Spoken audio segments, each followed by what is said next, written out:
සුබ දවසක් කොහොමද ඔයාලට හැමෝම හොඳින් නේද? ඉතින් මම කිව්වනේ ගිය සතියේ මට දවස් දෙකක් වීඩියෝස් දාන්න බැරි වුණා. මම කිව්වනේ ටිකක් ලොකු ඕඩර් එකක් කරා කියලා. ඉතින් ඔන්න ඒ ඕඩර් එකට බඩු ගේන තමයි අද යන ගමන් ඉන්නේ. ඔයාලා දන්නවනේ මොන දවසක වුණත් අපි පෙටා ගියොත් අනිවාර්යෙන් කොච්චිකඩේ චර්ච් එකට යනවා. ඉතින් අපි ඉස්සෙල්ලම ඉස්සරහට ගිහින් හරවගෙන ආවා. ඉස්සෙල්ලම චර්ච් එකට ගිහින් යමු කියලා. ගොඩක් කාලයකට පස්සේ හම්බුණ ටිකක් ලොකු ඕඩර් එකක්. ගොඩක් ලොකු ඕඩර් එකක් නෙවෙයි, ටිකක් ලොකු ඕඩර් එකක්. හැබැයි මේකට ගොඩක් මහන්සි වෙන්න සිද්ධ වුණා. මොකද මම කොටේෂන් දීලා ඕඩර් එක මට මට ඕඩර් එක ආපහු බාර දෙන්න තිබුණේ දවස් 4යි. ඉතින් ඒ දවස් 4 ඇතුලේ මට සිද්ධ වුණා ඕඩර් එක බාර දෙන්න. ඉතින් ඒ හින්දා ඕඩර් එක කන්ෆර්ම් වුණ දවසේම අපි එහෙමම පෙටා ගියා බඩු ගන්න. ඉතින් යනකොට ලන්ච් ටයිම් වෙලා අපිට වෙලා තිබුණේ නැහැ උයලා කාලා ඒ දේවල් කරලා යන්න. ඊට පස්සේ ඉතින් අපි පොඩ්ඩක් ඇවිදලා කරලා මැටීරියල්ස් ගන්න ආවා. අපි මැටීරියල්ස් ගත්ත කඩේ ළඟ මෙන්න මේ ජුවලරිස් විකුණනවා. මාර්ම ලස්සනයි මේවා. ඉතින් මම වෙන්දටත් යන එනකොට දකිනවා. ඉතින් හැබැයි මම වීඩියෝ කරන්නේ නැහැ. මොකද අපිට මෙතන පොඩි වෙලාවක් ඉන්න උනා. මට මගේ මැටීරියල්ස් එතන මදි. මට උමනා ප්‍රමාණය තිබුණේ නැහැ. ඉතින් තව එක රෝලක් ගෙන්නලා දෙනකම් පොඩි වෙලාවක් ඉන්න ඕනේ. ඉතින් ඒ හිටපු වෙලාවේ මම මේ වීඩියෝ එක ගත්තා. සහ මම තව රෙදි වගේක් ගන්නත් ගියා ඒ අතරතුරේ. ඒ ටික වීඩියෝ කරන්නුනේ නැහැ ඉතින්. ඉතින් මෙන්න මේ ටික මම වීඩියෝ කරගත්තා. මාරම ලස්සනයි, ආසයි. හැබැයි නිතර පාවිච්චි නැති හින්දා මම ඉස්සර වගේ ආස කරන දේවල් අරගෙන තියාගන්නේ නැහැ. මං එහෙම පුරුදු වෙලා ඉන්නේ. ඉස්සරත් මම දැන් මට මේ වෙලාවේ ඒ දේ ඕනේ නැත්තම් මම මේ වෙලාවේ ඒ දේ අරන් තියාගන්නේ නැහැ. එක කාලයක් තිබුණා එහෙම අරන් තියාගන්න. ඒ කියන්නේ හස්බන්ඩ් හමුන මුල් කාලේ අපි මැරි කරපු මුල් කාලේ වගේ. ඉතින් දැන් එහෙම කරන්නේ නෑ මම. මේක කිසිම තේරුමක් නැති වැඩක් කියලා. ඉතින් දවස් දෙකක් වෙනකොට තේරෙනවානේ. ඉතින් ඒ නිසා මට අවශ්‍ය වුණොත් ඒ වෙලාවට විතරයි මම ඒ අවශ්‍ය දේ ගන්නෙ. දැන් මෙයා ඉතින් තනියම මේ දෙක මුස්සගෙන යනවා. මගේ අතේ පොඩි බෑග් එකක් විතරයි තිබුණේ. මම අර ගත්ත රෙදි ටිකයි. ඒ වුණාට ඉතින් එකක්වත් මට දෙන්නේ නැහැ. බර නැහැ කියලා උස්සගෙන යනවා. ගෙදරට ආවට පස්සේ තමයි මට තේරුනේ බර නැහැ කියලා අරන් ගියාට ඒක කොච්චර බරයිද කියලා. මොකද ගෙදර ආවට පස්සේ ඒක මම කපන්න අරගෙන ලේයර්ස් ටික දාගන්න යන වෙලාව තමයි මට තේරුනේ ඒක බරයි. ඉතින් එයා දෙකම තනියම උස්සගෙන එනවා. ඔහොම තමයි ඉතින් මට උදව් කරන්න ගියාම අන්ලිමිටඩ් උදව් කරනවා ඉතින්. ඊට පස්සේ ඉතින් අපි දැන් මේක මෙහෙමම අරගෙන අපිට තව පොඩි වැඩකට මග නවතින්න වෙනවාද? ගෙදර යනකොට හවස් වෙයි. හැබැයි එහෙමයි කියලා වැඩ කරන්න දින්න බෑ. අදත් ගොඩක් රෑ වෙනකන් අපිට වැඩ කරන්න වෙනවා. හරි අපි ඉතින් ආවා ටුක් එකට. පාකින් එකට වෙනකම් උස්සගෙන එන්න ඕනේ ඉතින් මේවා. දැන් අපි යනවා. මෙයා ආස කරන කෑමක් තියෙනවා මෙතන. ඔයාලා දන්නවත් ඇති කොච්චිකඩේ චර්ච් එක පාස් කරන් යද්දි රවුන්ඩ් අබවුට් එක ළඟ මෙන්න මෙතන. මෙතන ගොඩාක් වෙලාවට වරක විකුණනවා. හැබැයි අපි කලින් අරගෙන නෑ මෙතනින්. අපි වෙන තැන් වලින් දැක්කම ගන්නවා. ඉතින් අද හිතුණා ගන්න ඕනි කියලා. මොකද මෙයා යද්දිත් කී ගියා. මං කිව්වා මං අරන් දෙනවා කියලා. ඉතින් මං ඔන්න අරන් දුන්නා. හැබැයි මෙතන මාර ගණන්. රසයි ඉතින් කොහොමත් රසයි. අනිත් එක තමයි වරක වැල දෙකම මික්ස් එකේ දාලා තමයි ඔන්න ඔය බොක්ස් එකේ තියෙන්නේ. හැබැයි රසයි ඉතින් අපි ආසයි. ওই දෙකෙන් කෝක හම්බුණත් අපි කනවා. මොකද අපිට නිතර මේව හම්බෙන්නේ නැහනේ. මෙන්න මේක 300ක් වුණා. ඒ වුණාට ඉතින් අපිට තියෙන වැඩයි ඔක්කොමත් එක මට හිතෙනවා 300ක් දීලා වුණත් හරි මෙහෙම ගත්තට කමක් නැහැ කියලා. ඊට වඩා අඩුවට ගන්න තැන් තියෙනවා. ඉතින් අද අපි මෙහෙම අරන් ආවා. මොකද මෙයා යන ගමන්ම ගියේ අද නම් කන්න ඕනේ කොහොම හරි කියලා. ඉතින් ඒ නිසා මං එන ගමන් මගේ ගාණයට අරන් දෙනවා. මොකද හැම වෙලාවෙම කඩචෝරු අරන් දෙන්නේ යානේ මට. ඒකින් ඉතින් ආපු ගමන් මම පටන් ගත්තා මේක කපන්න. මොකද අපි ලන්ච් එක ගත්ත නිසා තව ටිකකින් තේ එකක් බොමු කියලා වොෂ් එකක් දාගෙන මේක කපන්න පටන් ගත්තා. ඉතින් මේ නෙට් බෑග්ස් වගේක් තමයි මහන්න තියෙන්නේ. ඉතින් මේක කපන ක්‍රමයක් ගැන කිසිම අදහසක් මට තිබුණේ නැහැ. ඉතින් එක විදියට try කරලා බැලුවා. ඇත්තටම මේ ඕඩර් එක මට මාර එක්ස්පීරියන්ස් එකක් වුණා. මොකද මට කටින් ටේබල් එකට මම යූස් කරන්නේ ගෙදර ඩයිනින් ටේබල් එක. ඉතින් මේ වගේ රෙදි රෝලක් එලන්න මට කිසිම අදහසක් නැහැ. දැන් ඔය හස්බන්ඩ් එක්කත් කතා කර කල්පනා කරා මොකද්ද කරන්න කියලා. ඉතින් එක එක විදියට try කරා. බිම දාලා බැලුවා, මේස උඩ දාලා බැලුවා, නමලා බැලුවා, යාර කීපයක් වෙන් කරලා බැලුවා. ඉතින් ඔය මොකක්වත් හරියන්නේ නැහැ. අනිත් දේ තමයි මේක 60 පළල කියලා තමයි එහෙන් දෙන්නේ. ඉතින් ඒගොල්ලෝ මැනලත් පෙන්නනවා. ඒ වුණාට ගෙදර ගෙනල්ලා මැනලා බලනකොට 57ක් වගේ තියෙන. ඉතින් ඒ 57නුත් අඟල් දෙකකට වැඩිය දෙපැත්තේ සෙල්වේජ් එකෙන් යනවා. නෙට් රේට් එක සෙල්වේජ් එක තියෙනකොට දෙපැත්තෙන් ඇකිලෙනවනේ. ඉතින් ඒක අනිවාර්යෙන් කපන්න ඕනේ. රෙද්ද කෙලින් කරගන්න. ඉතින් මුලින්ම මෙන්න මේ විදිහට තමයි මේකත් එක්ක ඔට්ටුනේ බිම දාගෙන.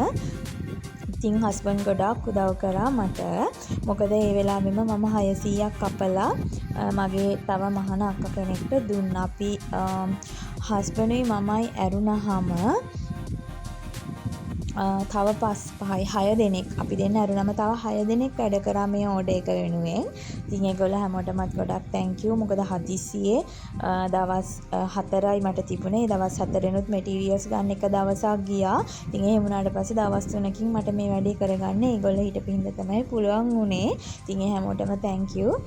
ඉතින් මම ගොඩාක් දේවල් ඉගෙන ගත්තා මේ ඕඩර් එකෙන්. ඊළඟට ආයෙත් ලොකු ඕඩර් එකක් ආවොත් ඒක හදිස්සි නම් මම මොකද්ද කරන්න ඕනේ? මං කපා ගන්නකොට මොන වගේ ටෙක්නික්ස්ද යූස් කරන්න ඕනේ? මොකද මට කටින් මැෂින් එකක් නැහැ. ඒ වගේ දේවල් තියෙනවා. ඉතින් එහෙම අඩුපාඩුත් එක්ක කොහොමද කරන්නේ? ඉතින් මේ දෙවෙනි දවසේ ඔයාලා දකින්න දෙවෙනි දවසේ උදේම මම පටන් ගත්තා කපන්න. මම මේ වීඩියෝ කරන්නේ 10ට විතර මට මතක විදියට. හැබැයි මම වැඩ පටන් ගත්තා ගොඩක් උදේම. ඉතින් අපේ චූටි පංචකුත් ඉතුරු වෙලා හිටියා මේ දවස් වෙනකොට. ඉතින් එයාගේ දේවලු ඔක්කොමත් එක්ක කොහොම හරි හස්බන්ඩ්ත් එකතු වෙලා අපි කට්ටියම මේ වැඩ ටික කරගත්තා. හරියටම දවසට ඕඩර් එක ගෙනහිල්ලා දුන්නා. ඉතින් සතුටුයි. කොහොම හරි මේ ඕඩර් එකකින් තමයි ඔන්න වීඩියෝස් දාන්න බැරි වුණේ. තව දෙයක් තමයි මම ඔයාලට කියන්න ඕනේ. තව දෙයක් මට අමතක වුණා. මට මේ ඕඩර් එක හම්බුනේ ඇත්තටම කුඩා ව්‍යාපාර අංශයෙන්. ඉතින් ක්‍රිෂාන් සර් හින්දා තමයි ඇත්තටම මේ ඕඩර් එක මට හම්බුනේ. හේතුව මේ ඕඩර් එකට කොටේෂන් එක දෙනකොට ඇත්තටම මට වඩා උනන්දුනේ සර්. ඉතින් සර්ගෙන් බැනුමත් දෙකකුත් අහගෙන තමයි මම මේකට කොටේෂන් එක දැම්මේ. ඒ නිසානේ මට ඕඩර් එක ආවේ. ඉතින් එහෙම තමයි අපි දේවල් ඉස්සරහට කරගෙන යනකොට සමහරවිට අපි පස්සට යනකොට ඒ වගේ කවුරු හරි කෙනෙක් ඉන්නත් ඕනේ අපිට උදව් කරන. සර්ගේ හරහා තමයි ඕඩර් එකත් ආවේ. සර්ගේ හරහා කියන්නේ කුඩා ව්‍යාපාර අංශයේ WhatsApp group එක හරහා මට ඕඩර් එක ආවේ. ඉතින් මම දන්නේ නැති ගොඩක් දේවල් කියලා දීලා මේකට කොටේෂන් එක දාන තැන ඉඳලා හැම දෙයකටම ගොඩක් උදව් කරා. සර් ඉතින් thank you sir. ඉතින් මං කිව්වනේ මම මේ ඕඩර් එකේ ලොකු එක්ස්පීරියන්ස් එකක් ගත්තා කියලා. ඉතින් දැන් මං අවුරුද්දකට වගේ කිට්ටු වෙන්න කාලයක් මගේ අර කලින් කර හිටපු ඕඩර්ස් ටික නැතුව තමයි හිටියේ. සාමාන්‍යයෙන් මම ගන්න ඔන්ලයින් ඕඩර්ස් නෝමල් මම කරන විදිහට තමයි බිස්නස් එක කරගෙන ආවේ. මම ඔන්ලයින් බිස්නස් එක කරගෙන ආපු විදිහට තමයි කරගෙන ආවේ. කලින් මම කරපු බල්ක් ඕඩර්ස් එකක්වත් මේ වෙනකන් කරේ නැහැ. ඉතින් ඒ ටික කරා වුණත් ඒ ඔක්කොම මට ආවේ ක්‍රොෂේ වලින්නේ. ඉතින් මේක මට තිබුණේ මහන්න. ඉතින් මහන්න ආවත් මට ලොකු ඕඩර් එකක් සාමාන්‍යයෙන් එන්නේ. ඉතින් ඇඳුම් 10ක් 15ක් එකම කස්ටමර්ගෙන් එහෙම නැත්නම් කස්ටමර්ස්ලා කීප දෙනෙකුගෙන් සතියක් ඇතුළත වගේ එන්නේ. ඒ වගේ ප්‍රමාණයක් තමයි තාම මැහුම් වලට. ඉතින් එහෙම බලනකොට මේ වගේ ටිකක් ලොකු ඕඩර් එකක් නේ. එතකොට මම අනික ඒක වගකීමක්. මම ඒ කියපු කාලය ඇතුළත දෙන්න ඕනේ. ප්‍රොසීඩියර් එක වෙනස්. ඉතින් කෙනෙක් මට රෙදි ටිකක් එවලා මේ ටික මහලා දෙන්න කියනවා වගේ නෙමෙයි මේ ඕඩර් එක. නැත්නම් මම කොටුවේ ගිහින් රෙදි ටිකක් ගෙනල්ලා ලස්සන ඩිසයින් එකක් කරලා දාලා ඒකට ඕඩර් සරම් මහනවා වගේත් නෙමෙයිනේ. ඉතින් ඒ හින්දා මේක ටිකක් අර වෙනස් වුණා සහ මම ටිකක් ස්ට්‍රෙස් වුණා මුලින්ම.